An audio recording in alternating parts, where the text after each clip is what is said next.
And all right, I am happy to be joined by Vinny Rottino from Valley Sports, Wisconsin, also one of the hosts on Locked On Brewers. Vinny, how are you doing today? I'm doing great. Thanks for having me. Yeah, absolutely. I know your time is limited, so let's go ahead and jump right in here. Today is September 1st. We have the call ups that are most likely happening today. Rosters can expand. I know Daniel Vogelbach is in town, I guess in San Francisco, and so is Justin Topa. It looks like. Are those going to be most likely the call ups for the Brewers? Well, I mean, I think you're asking me, but I'm not part of the front office. Right, right. But Yeah, your yeah. your thoughts?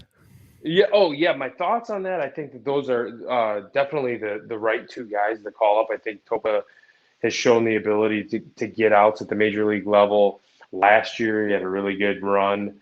I know he had a rougher go of it this year, but I think he'll be fine. I think he just continues to use that slider, and he throws 100 miles an hour as well, so that never hurt.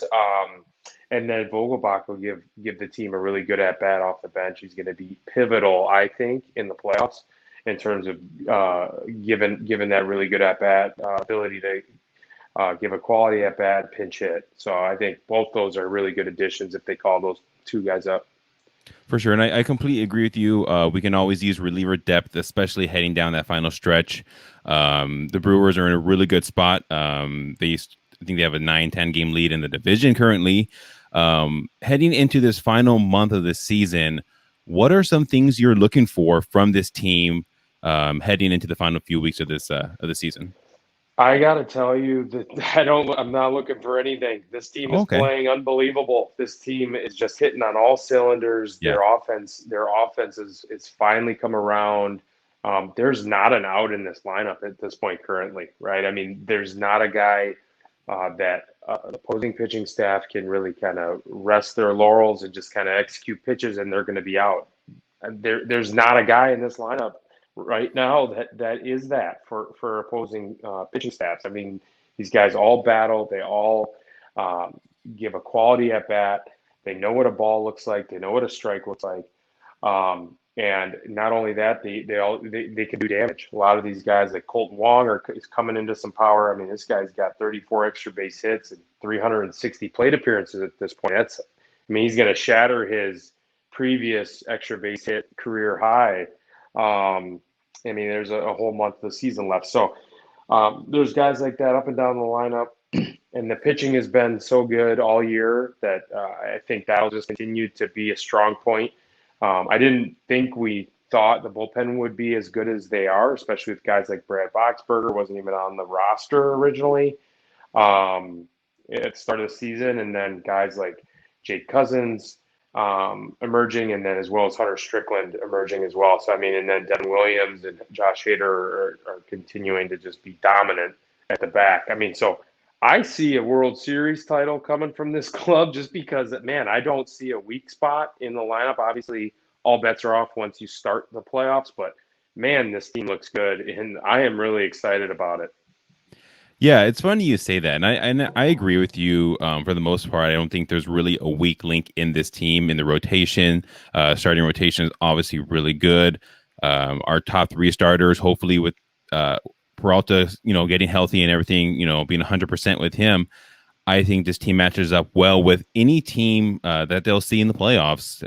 From a pitching standpoint, I like the fact that they're not heavily dependent on one or two players. It's more of a group, and they 1 through 9. It's a really deep lineup, and I feel like the rotations obviously 1 through 5, even 1 through 6 sometimes.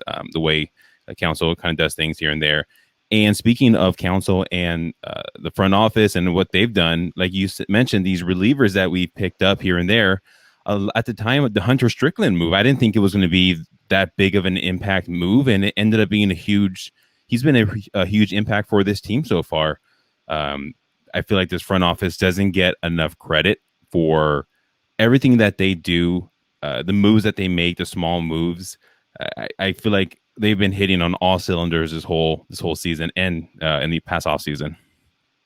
I 100% agree. I don't think anyone could argue with that at this point, and to not give the front office credit for how they go about it. Look, they signed Jackie Bradley Jr. in the offseason. And so why did they do that? It's they're always thinking of contingencies, right? So how we're not going to get through a full season of Locaine because of injuries, and that's where so we need a really good defensive outfielder. So they're thinking Jackie Bradley Jr. Now, if he really swings the bat, now all of a sudden we Yeah. have a good problem to have between who. I mean, you got Yelich, you got a healthy Locaine, JBJ if he's swinging the bat, and then Avi Garcia, and then Tyrone Taylor emerges. They always have an extra guy, more depth, and that's what is really kind of eye-opening to what they have been able to do, and their whole approach to roster construction, I think, is different than other teams. I think other teams balance out their roster. They don't necessarily go after strong pieces for depth, right? They just say, okay, we have this guy at AAA, he can fill in this minor league roster invite type of thing, and they go after like real pieces. And I think, and Eduardo Escobar, when you don't really need Eduardo Escobar, but they get him anyway. And now all of a sudden, it's a bunch of really good problems to have when everyone's healthy, but when everyone's not healthy or not performing or not producing, you just have different options to go to. And I think that's what's been so, and to your point about the bullpen, they do the same exact thing. They bring in a bunch of guys. They just say, okay, go figure it out, right? And then they do. They define their own roles, and Craig Counsell's really good, and Chris Hook is really good at facilitating those roles and facilitating those opportunities and the roles to get into. And so at the end of the day, you have is a first place team with a really good roster with no holes in it, right? And I think they've just done a brilliant job with that. For sure. And it's funny to say that, because if you were to ask this question maybe to you or anybody really 3-4 months ago, after the first month or so of the season, when this team was under 500, they weren't performing, they were in the middle of a huge slump, and then of course the Willie Adams trade happens, and that turns around the whole season. And as much as he has contributed, it hasn't just been him. A lot of players have kind of picked it up. Christian Yelich seems to be finding his groove. He's on been on a roll lately, and the pitching has always just been terrific. I know in this past trade deadline, we wanted maybe a splashier move, and we see other teams like the Giants, they get a Chris Bryant, and the Yankees, they get a couple different big name players. The Brewers stood pat, and they kind of got, obviously Eduardo Escobar, but they didn't make any huge moves. I think the biggest move of the whole trade deadline, or not even the deadline, because it happened months prior, was the Adames trade. And then Willie Adams, we've all been talking about this guy and how much of an impact he's made on the team, not only with his production and offensively and his ability to play an above average, a plus shortstop defensively.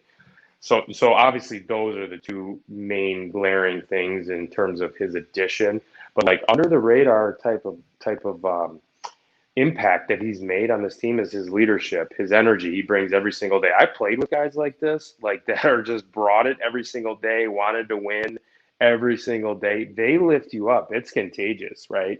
The Brewers, I would say, already had that kind of feel with their team, and I think Craig Counsell has facilitated that, and as well as the players that David Stearns and Matt Arnold bring in seem to be all guys of that same ilk, right? But Willie Adams is on another level with that. So all of a sudden you add a bunch of guys that want to win, and then you add Willie Adams into that mix with that kind of energy and that kind of will to win, it elevates guys even more. So that goes under the radar with what he brings to the table. That's number one. And number two, the Willie Adams trade was absolutely huge. That was way back. It turned the season around way back before the trade deadline. But let's not forget about the Rowdy Tellez deal as well. Yes. Right. That is a huge move. Again, I'm a Keston Hiura believer. I believe he's going to hit. I believe he's going to perform at the big league level. I think it's going to take him a little while to struggle through his struggles to kind of figure out where he's got to improve and what holes he's got to close up. But when he was in the lineup, there was some safety with some opposing pitching staffs. Like, okay, I know I can just make some pitches here and he's an out, right? I mean, he was really, really struggling. I believe in him. I think he's extremely talented. I think he's going to hit a lot of home runs at the major league level. Bringing in Rowdy Tellez goes under the radar in terms of how impactful that move, because now it closed up a hole at first base. He's been producing, but not only has he been producing, he's been giving a quality at bat. Like he's a really tough out for pitchers. I mean, you wouldn't suspect it when you see him walk the place. Big guy. You'd think there's some holes. You'd think there's some holes in his swing. There's not, right? So that was also a really big move. Yeah, and at the time of the trade, it didn't seem like a big impact signing again, and it's kind of been the theme throughout the season. A lot of seemingly under the radar moves. He wasn't having a very good season in Toronto, or I guess wherever they were playing at the time. He was in their AAA system. I think 19 he had a really good season. 20 he had a decent season. He never really picked it up this year, and with Vlad Jr. kind of taking his spot, having shifted him to first base. He was available, and the Brewers were able to pick him up, and he's been really terrific. Plus, his name is awesome, Rowdy, and it's fun for the the chant and all that. That's always kind of an addition, a bonus, I guess. Let's end on this. I know you got to go here. This team is set to make a really good postseason run. I'm hoping. Is there anything? I know you kind of mentioned on this, and you said there wasn't really any holes, but is there anything about this team that may concern you heading into October and in the postseason? That may be a hindrance to them advancing deep? Honestly, I would say the only thing would be, I would say that, the Freddie Peralta shoulder, I know that they say that he's fine. That's just a little bit of a concern. And again, that's just such a small concern of mine. But, look, I see 4 quality starters at least. Right. I mean, I with Adrian Hauser, obviously you got the top 3 who are more than quality. They're right. Then you bring in Adrian Hauser, who's had a very, very quietly, very, very good season. And then Eric Lauer has been phenomenal ever since he started throwing more 4-seam cutter combination. Take a look at his numbers after the start against Detroit at Milwaukee. He's been absolutely lights out. So you could even say 5 guys, and they're not going to use 5 guys in the playoffs. Right. They're going to probably use 3, maybe 4 in the playoffs, depending on the situation. So you have a bunch of depth with your pitching staff. I'm not answering your question because I'm kind of sidestepping it because I don't have any concerns. I mean, look, it's the playoffs. Any team can run into the Dodgers with that pitching staff, and all of a sudden, it's going to be a battle. I would say Scherzer and Walker Buehler match up. I would give the edge to them just because of the experience in the playoffs. I would give the edge to those 2 guys over Burns and Woodruff. And then Arias with their number 3. Dodgers, yeah. Against Freddie Peralta. So, look, there's the Dodgers pitching staff is scary, and I guess that would be a concern. And then their lineup is ridiculous as well. So, the Dodgers and the Giants are both really good clubs. So to make it to the World Series, they're going to have to go through those 2 teams. The Atlanta Braves are playing out of their minds right now. So perhaps they have to go through them as well. So, you're going to be facing some really good clubs once you get there. That would be my concern, to be honest with you.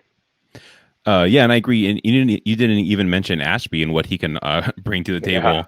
There's a chance that I mentioned this in the video. I don't know if I think I shared it with you, but throughout the past history, there's been a ton of rookie starters and relievers from Sonny Gray to Bumgarner in 2010 or whatever, and David Price. And I think there's always a good shot for someone to kind of be that unsung hero. And I feel like he's well positioned to be a really big piece in this postseason run. A lot of it just due to unfamiliarity with the AL hitters and some of the National League hitters. I think this team is really well positioned. It's going to be really fun. It's going to be exciting.